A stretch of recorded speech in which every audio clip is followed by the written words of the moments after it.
Today I'll be working on the 80s MR2 AW11. Doesn't really matter. It's just a general video, kind of like diagnosing electrical problems. So with this car, the power windows aren't working. Now,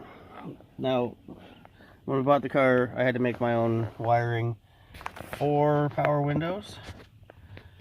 And I'm just going to set that there. So when you're diagnosing electrical problems, one thing is you probably want to have a test light, ground the light, make sure that it's working on something you know has power to it,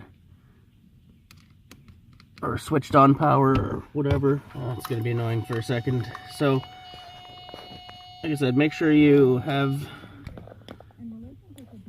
God damn it.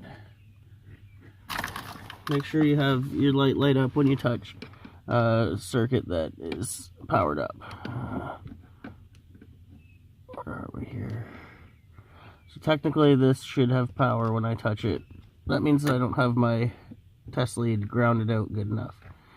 And there are many places that you can ground it. And I clearly don't have any good bare metal. Let's see. Sometimes I can get it to work on the brake pedal or up pedal. So let's try this again. That might work. Yeah, see? So I found I got a ground on the door clip. Now, so for these switches, I would go to the fuse box and check the continuity, either using a multimeter or your power probe. Make sure that, so this wire goes to my relay. I'll just go to my fuse. I can't remember. I did this years ago. Okay, so it goes, basically this is essentially jumping the fuse box to my fuse. And then my fuse goes into my relay, and my relay goes to the power door switches, or power window switches that I made because the wire harness that we bought didn't have power windows, and the car had power windows. So yeah, you can see where I'm getting at with that. So I have the fuse out right now because last night I was dinking around seeing what was going on, and I noticed that the relay that I installed is somehow getting wet. So here, I'll put the fuse in. Okay, so that's a good 20 amp fuse. So you're basically going to trace down the wire to make sure. So I got power going to my fuse. Can't really see that, but touch the little metal piece in the fuse, got power. Good. Keep going. So the fuse goes to this relay. I'm confident that it has power. So that'd be switched on power. So when the ignition's on, it tells the switch to turn on. The black one is clearly a ground, which I'm glad I color coded those when I installed them. And I'm getting nothing on the other side. So when I hit the, let's see here. When I hit the power window switch, if that lights up, it's dead. So the switch inside the relay is not working. Now, if that light were to light up, then you would have to go further down the line into your wiring until you find the broken wire or the shorted out piece. So mine is clearly this here box. Let's see if I can get it to focus. There you go. You can see the rust coming out of it, so I'm assuming some water got into the relay. So I'm going to hook these both up the way that they are.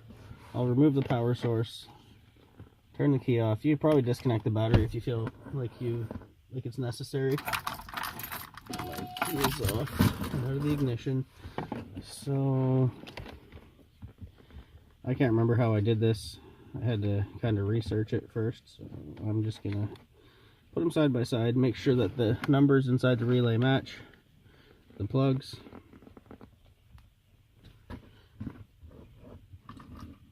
And I put my fuse back in.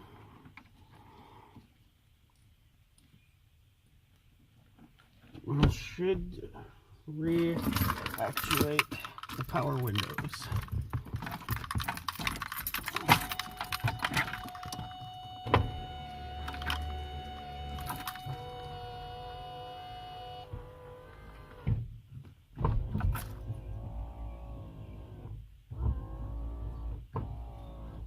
I'll leave them down. Today's a beautiful day. And that's about how it goes. So I hope you found this helpful for tracing down wiring problems. Sometimes it's just a good old visual inspection on a thing. Here we go, come on, focus. On a thing such as a relay that you notice rust coming out of. So I'm going to wrap this in a balloon and tape it off, and hopefully that'll keep the moisture out and keep the longevity of the relay. Yeah.